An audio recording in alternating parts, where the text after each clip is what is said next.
Clark Lea says we'll play anybody, anytime, anywhere. Just spot the ball. We're ready at a phone call's notice. Here we go.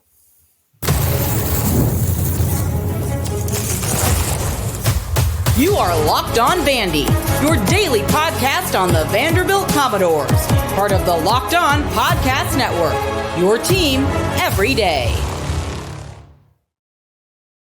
What's up, everybody? Happy Friday. Welcome into the Locked On Vandy podcast, part of the Locked On Podcast Network, the number one sports podcast network in the world. I'm your host, Corey Burton, and with me, I bring over a decade of experience in both coaching and the national sports media with Yahoo Sports. Joining alongside of me, the host of All Season After Dark, it's Mike Huesmann. And today we're going to talk a lot about a lot of different things. Vandy got another 27 commit, and his name is Jeremiah Douglas.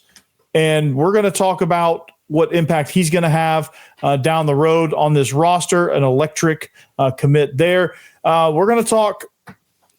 We got to start talking about bowl matchups because this whole Vandy and the playoff thing is just not happening. So we're going to talk about different bowl matchups. There's some interesting hypotheticals out there for potential bowl matchups. We'll get into that.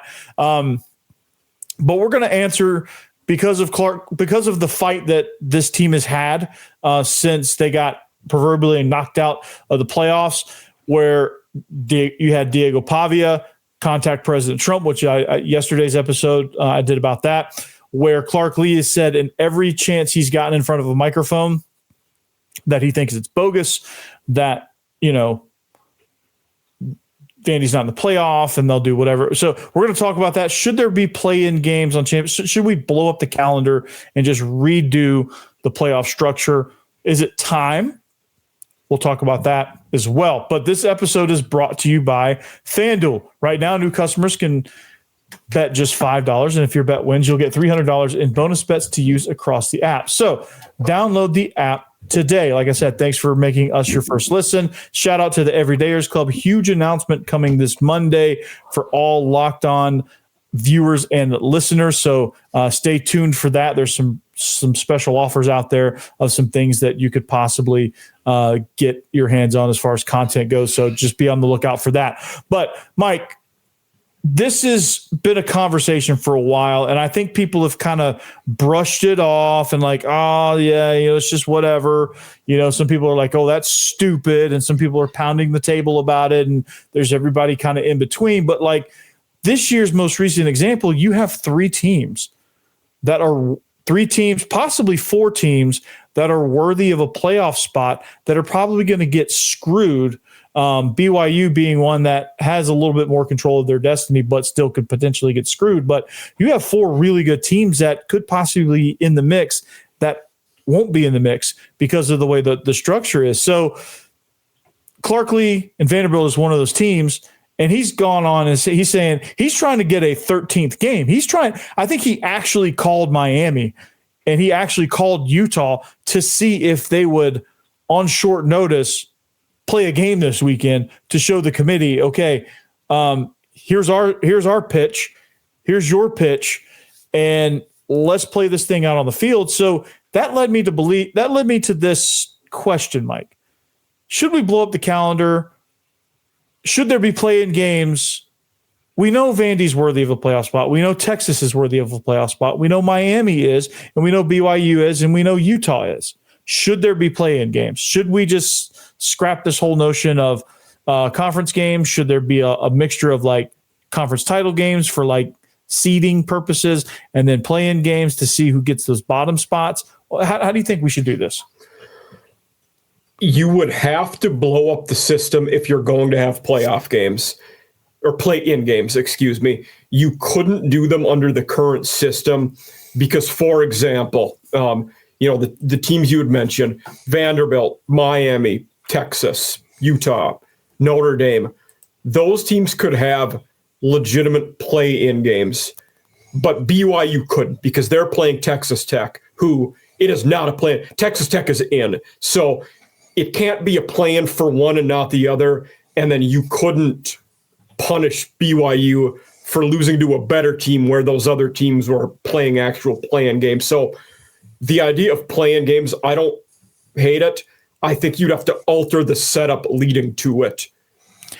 Yeah, I mean, I think it's going to take a good bit of altering, and I like the idea. And Clark Lea's like, okay, it's a resume game for these bubble teams, and I know the flip side of the argument is this as well. Like, you've had 12 games to prove it. Why didn't you prove it in 12 games? And but under the current system, you are not allowed to play a 13th regular season game. There's one exception where you can play 13 regular season games, and that is if you travel to Hawaii to offset the travel money. But you're not allowed to play more than 12 in a regular season other than that. So what you're telling me is Miami's scared of Vanderbilt and they won't go to Miami and they won't go to Hawaii to play? No, just kidding. Exactly. That is it. Yes. That's exactly what we're saying. That is it. Yeah. No, but this is a good hypothetical because I think, yes, it is. And if this wasn't Locked On Vandy, I'd probably still say the same thing. And I've said the same thing for a long time. I think there needs to be a 16-team playoff. I don't think 16 is too big. I don't think, and I think it's a good clean number. B, G5 needs their own tournament, which I think would be killer in the ratings. So cool. I think that would be cool. Yeah, they could have a legitimate national championship. I mean, it works for Division II and Division III. Like, those championships aren't. The FCS playoffs are legit. Yeah, and FCS play, like, those national championships aren't meaningless because they're not P4. And right, most of the G5s, because there are a lot of the G5s, your smaller campus towns, those places would go wild for a playoff game. Like Miami, Ohio playing Boise, Tulane playing Fresno. Things like that. Like, it would be really cool for those campuses to host these playoff games. Yeah, absolutely. And that would be huge for those campuses. That would be great for, like, you get all this representation in G5, you get all this pub. Like, they're already playing on Tuesdays and Wednesdays. So why not have those games on Tuesdays and Wednesdays in the playoff run? And you get your own night, you get your own tournament, you get your own publicity. I think recruiting would skyrocket in the G5. And that would be something that would be a lot of fun. That way you can clear the runway. You can have a P4 tournament, which if you had Vanderbilt sitting at 14, they were playing who was the third seed? It was Oregon? No, third seed right now is Georgia, but it's probably going to be whoever loses a Big Ten game. Yeah, so we'll say hypothetically you get a Vandy versus Indiana, the battle of the who the hell are you guys bowl, and so that would be an intriguing matchup, and that would be like Diego Pavia trying to go, oh, you won the Heisman? No, I don't think you're a Heisman guy, or vice versa or whatever. That would be a very compelling matchup. I have another hypothetical. The Heisman Trophy, we vote for the Heisman Trophy after conference title week. It has been that way since World War II, when they released the final polls before bowl games. In our modern era, should we consider not voting for the Heisman until after the playoffs and bowls are over?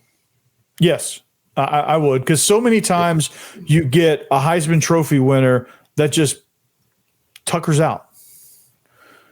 And everyone's like, oh, well, that person should have won because that person actually, like, had the chip on their shoulder. They took over whatever national championship or whatever. Like, there's been a lot of examples of that. But I think, yes, I think you should vote on that, especially because that would encompass everything.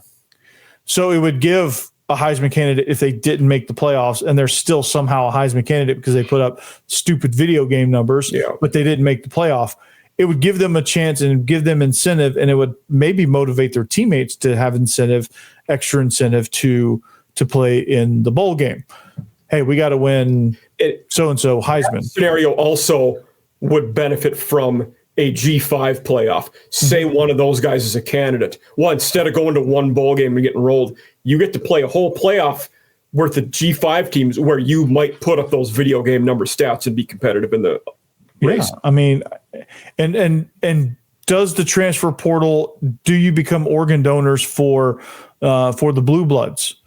I mean, to a certain degree, probably yes, but like there'd be. I think that's unavoidable to some degree. It is to some degree because there's always going to be those opportunities. I don't think it would be as rampant as it is, but I agree because I think there would be more motivation to stay where you're at because if you're a perennial playoff team in G5 and you're getting that national exposure, like, hey, some would be like, okay, I'm pretty comfortable where I am. Like maybe more NIL dollars come because they own the midweek games, and like you could make college football seriously like 24/7 throughout the course of the week.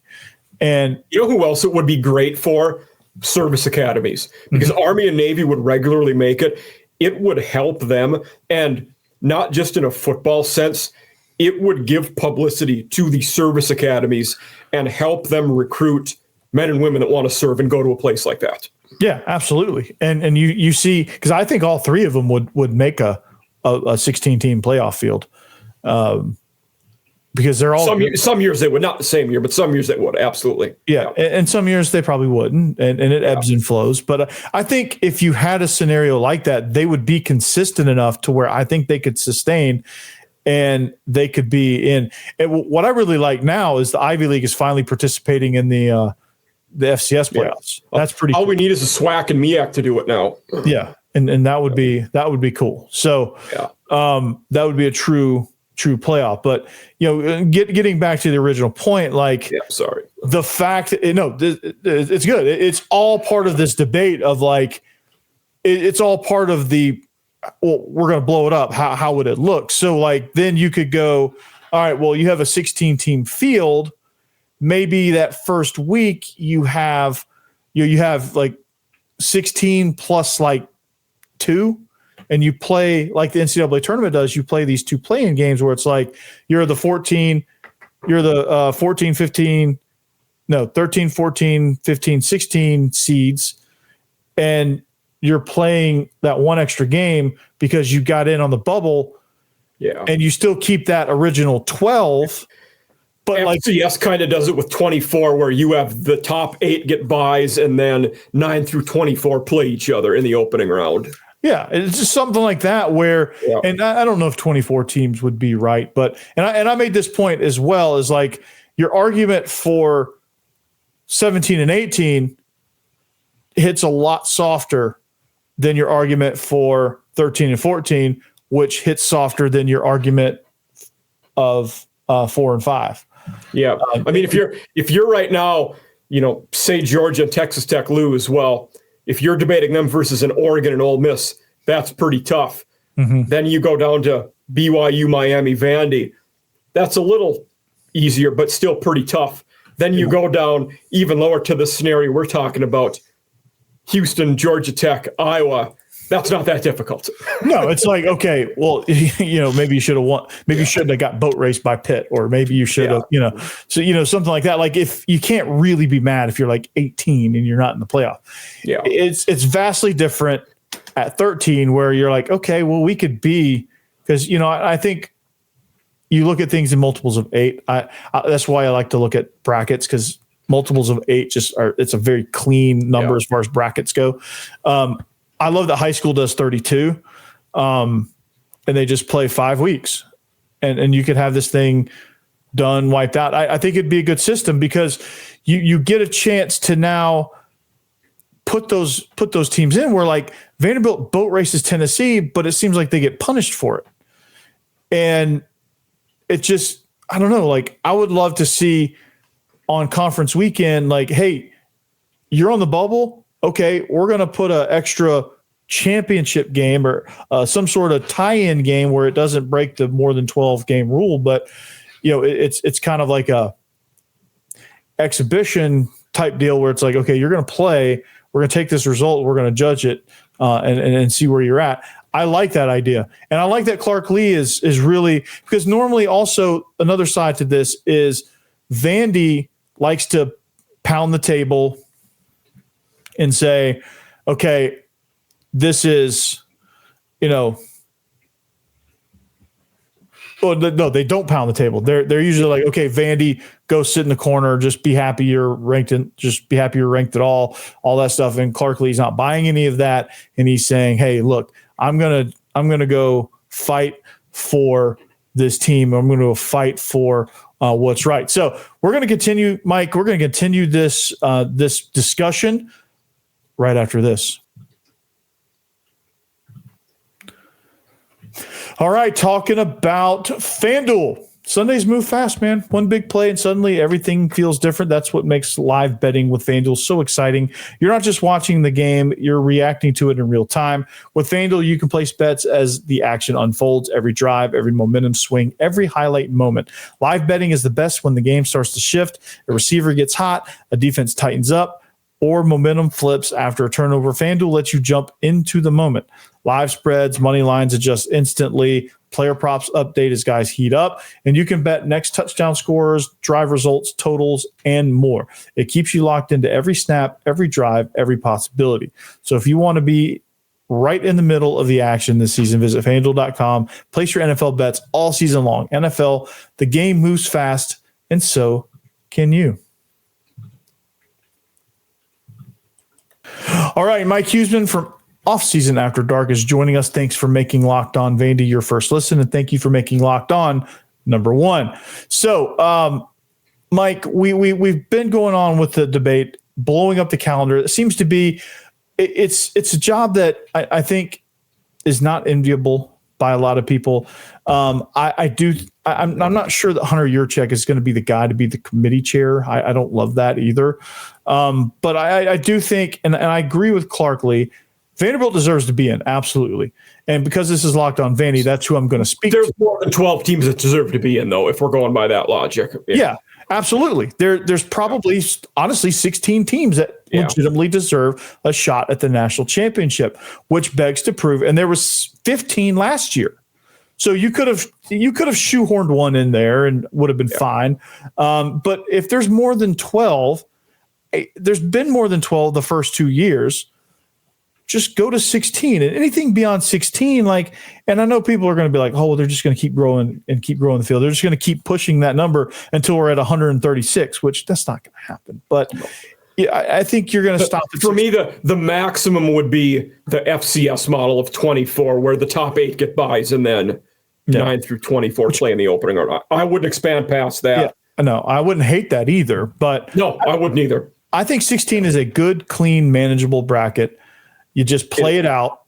I do like the idea of the top teams getting a bye, so 16 isn't perfect for me, but it's still good. Yeah. I mean, you would, so 16, you get top 4, get buys. That should work. You just cut out 2 of the games and then just bump everything. It could work, but you just need to get 16 into the field somehow. 24 would be a good model, but or 20 could do 14 like the NFL and 2 get buys. Yeah. I wouldn't hate that either.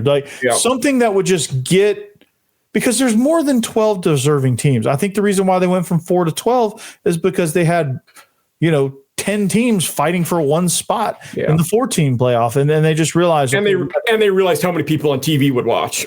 Yeah. And people on TV, well, honestly, if we're being honest, people would watch the 32-team playoff. Yeah. Oh, yeah. People would watch that. And if you say they wouldn't, you're delusional. But so you got to think of those things, and you got to think of things like that. So it's going to be, I think, you're just going to, you got to figure it out. You got to figure out how to get Vandy in. You got to figure out how to get Texas in. You got to figure out how to get Miami in, Notre Dame, BYU, all of those teams, Utah, all of those teams have got to, you've got to find a way to put them into the bracket. And if they get boat race, they get boat race. So what? It's going to happen every once in a while where you're going to have one team that you're like, oh, well, I thought they had a shot, and they really don't. But they earn their way into the field. I think this covers a lot of arguments. So to put a bow on that, I wish they would do that. It would be very cool. It's not going to happen, but it'd be phenomenal if Miami was like, 3:00 today. Hey, Vandy, we're going to play you. Meet us in Jacksonville tomorrow, 4:00. We'll see you there. Click. Like, that would be hilarious. I would love that. And everyone would watch that. So anyway, that'd be interesting. But talking about bowl games, we're going to do that next. There's some intriguing hypotheticals. We're not going to get to Jeremiah Douglas. We're going to make a separate clip about that probably to save going like massively overtime. So just stay tuned for that. But bowl game scenarios, all of that, we're going to talk about that next.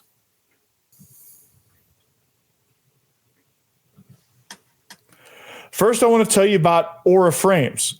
Right. And the holidays are officially here, which means gift hunting season is on. And if you want something meaningful, personal, and guaranteed to get a reaction, Aura Frames is the gift that delivers every single time. And it's not just something you wrap. It's the way to share memories. And because Aura isn't your average picture frame, you can preload the frame with photos before gifting it. So when they plug it in, the memories are already there. No apps to figure out, no setup headaches, nothing, just instant smiles. And I can attest to this personally because I got my Aura frame probably about 4 years ago, maybe 5 years ago. I've had it for a long time. And it sits on my desk at school, and it is a showpiece. And when I opened it, it was already loaded with 100 pictures. And so it's definitely an attention grabber. You walk in, everyone that walks in is, oh my gosh, that's a cool frame, or that's awesome, or hey, where'd you get that? Oh, I love this picture. Where'd you get it? I get that question a lot. And it's a showstopper. Everyone comes in and they just look at it. And it's just 250 pictures cycling of my family. I've got some school pictures in there because it sits at school and I want to showcase a little bit of that. And I've got all kind of stuff that I got loaded in there. And it's really, really a neat deal. So for a limited time, you can save on the perfect gift by visiting auraframes.com to get $35 off Aura's best-selling Carver mat frames, named #1 by Wirecutter, by using promo code COLLEGE at checkout. That's auraframes.com, promo code COLLEGE. This deal is exclusive to listeners. Frames sell out fast, so order yours now and get it in time for the holidays. So support the show by mentioning us at checkout. Terms and conditions apply. All right, wrapping up here with Mike Huesmann at Locked On Vandy. Thanks for making us your first listen at Offseason After Dark to check out Mike and what he's going to do. This is going to be, ironically, the offseason is Offseason After Dark's in-season mode. So sure will be. So this is going to be a really nice generational run for Mike. This will be his first full offseason hosting this show. So that'll be interesting. All the coaching carousel stuff. Buster Faulkner just got hired at Florida. That's interesting. He's back in the SEC.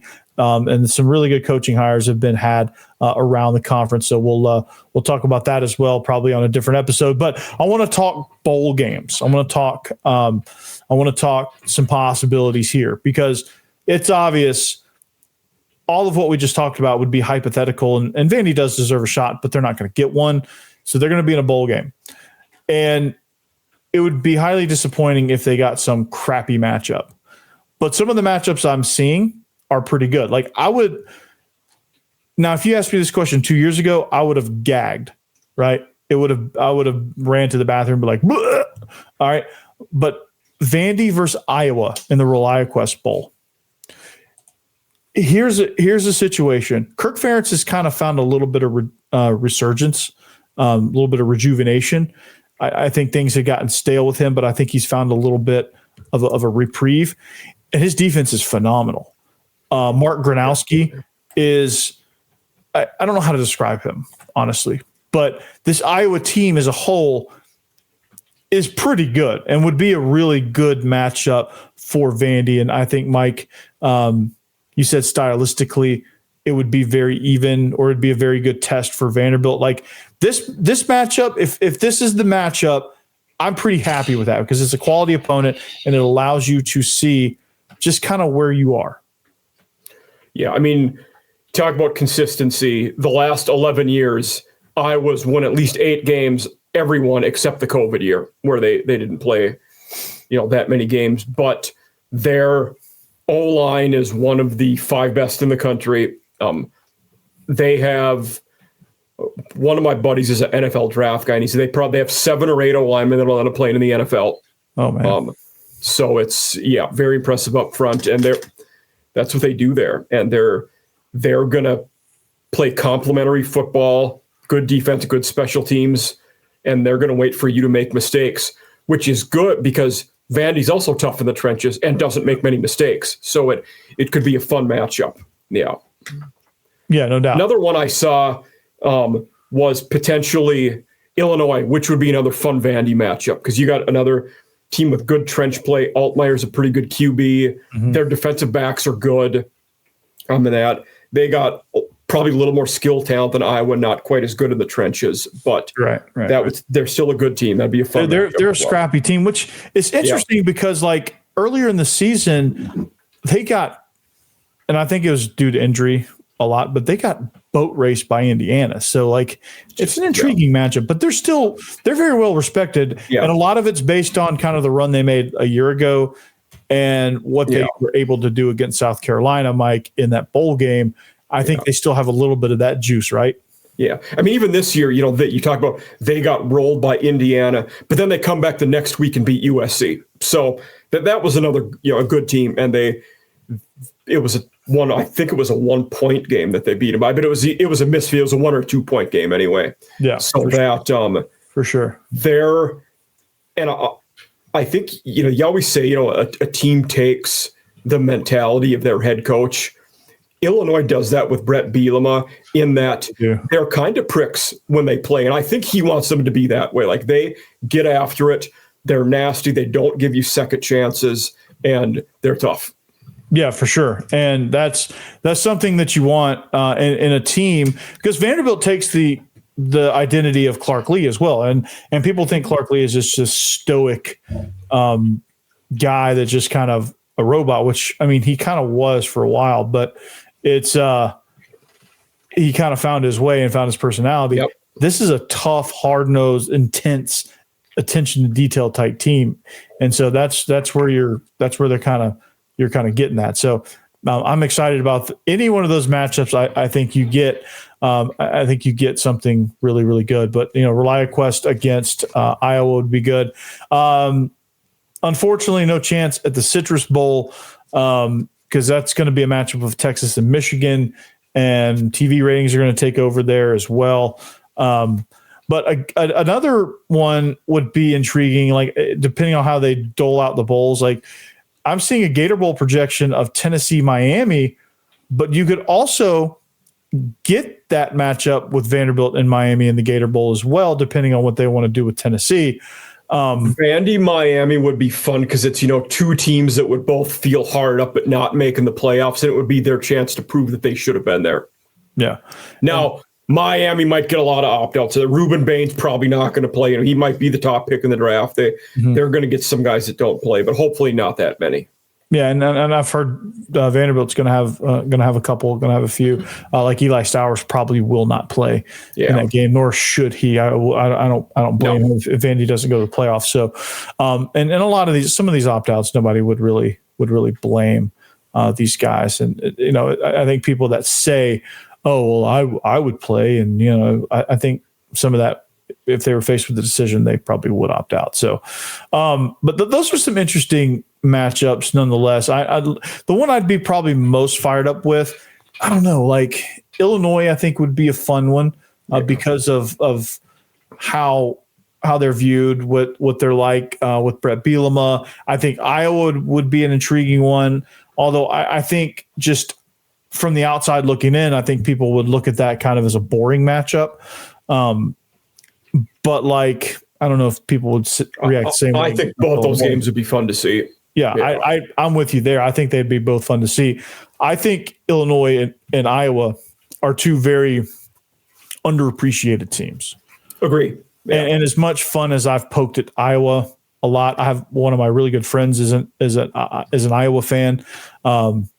And we poke fun at him a lot about Iowa, and he's a good sport about it. But like, they're actually a pretty good team, so that'd be a fun matchup for Vanderbilt. So, and just one kind of off the radar that's not Vanderbilt, but it is I just lost my train of thought. It is somebody down the road. I think Mizzou Clemson I saw in a Duke's Mayo Bowl. That would make sense. Yeah. Because that's SEC, ACC. So yeah, that would be interesting there. And Mizzou, Eli Drinkwitz teams have typically played very well in bowl games. He gets that extra practice. He utilizes very well. Yeah, absolutely. And so I'm very intrigued by that one. And yeah, there you go. So, but all these things are going to unfold after Selection Sunday. So I'm very curious to kind of see what happens there, and we'll just take it from there. Fall, maybe there's some sort of surprise, and the committee actually does pick Vanderbilt, because I don't know, that would be crazy. It wouldn't. It's probably not likely, but cross my fingers. And Miami, if you want to play, Vandy's open to it. Utah, we'll come out there. Salt Lake, we'll come out there. That'd be a fun one. Yeah, that'd be a fun one. To Rice-Eccles Stadium, we'll come out there. I ain't scared. But anyway, Mike, thanks for joining me, man. As always, your weekly appearances are multiplying, which is fine by me. No, it's good. Yeah, good. But it is Locked On Vandy. We hope you have a great weekend. If you're traveling, whatever you're doing in this holiday season, enjoy, be safe, all of that good stuff. And until next time, anchor down. Peace.